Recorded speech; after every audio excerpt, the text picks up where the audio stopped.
Il était une fois, dans un petit village perdu au cœur des montagnes, un homme nommé Daniel. Daniel vivait une vie simple mais joyeuse avec sa femme, Emma, et leur petite fille, Clara.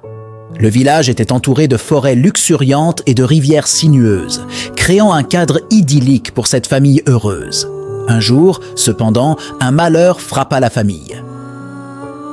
Emma tombe gravement malade et malgré tous les efforts des médecins du village, son état ne faisait que s'aggraver.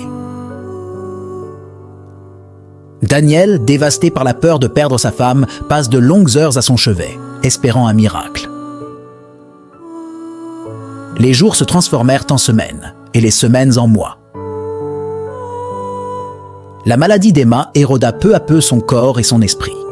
Clara, âgée de seulement 7 ans, ne comprenait pas complètement la gravité de la situation, mais elle ressentait le poids du chagrin dans la maison. Un jour pluvieux, alors que les gouttes martelèrent le toit de chaume, Emma prit la main de Daniel et murmura faiblement « Je t'aime, Daniel. Prends soin de Clara. » Ses yeux se fermèrent lentement et son dernier souffle s'échappa silencieusement. La maison, autrefois remplie de rires et de joie, fut soudainement envahie par un silence oppressant.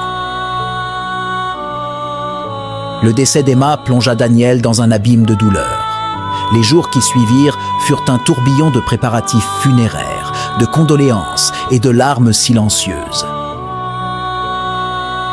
Clara, sans comprendre entièrement ce qui se passait, ressentait le vide laissé par sa mère. Les saisons changèrent, mais le deuil de Daniel était immuable. Il se perdit dans ses souvenirs, écoutant les échos de la voix d'Emma dans les recoins silencieux de la maison.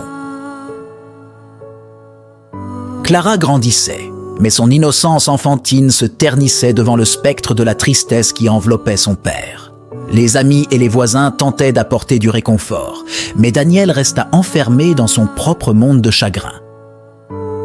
Le village, autrefois vibrant de vie, semblait maintenant étouffé par une atmosphère sombre.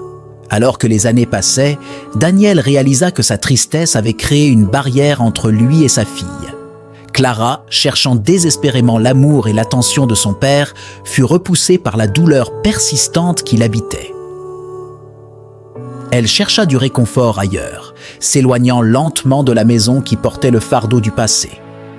Un jour, alors que Daniel errait seul dans la forêt qui avait autrefois été le refuge de sa famille, il se retrouva face à un vieil arbre tordu et solitaire. C'était là que lui et Emma avaient partagé leurs rêves, espérant un avenir radieux pour Clara. Daniel s'effondra, ses larmes se mêlant à la pluie qui tombait du ciel assombri. La vie continuait, mais l'ombre du chagrin persistait. Daniel comprit enfin que pour honorer la mémoire d'Emma et retrouver le lien avec sa fille, il devait apprendre à accepter la perte et à laisser le passé reposer en paix. Cependant, cette réalisation ne pouvait effacer les années de douleur qui avaient transformé le village autrefois joyeux en un lieu hanté par la tristesse. La vie est ainsi faite, pleine de moments de joie et de peine, où le passé et le présent se mêlent pour former l'histoire de chacun. Et quelque part, au-delà des montagnes et des vallées, les échos du silence portent le poids des souvenirs d'un amour perdu.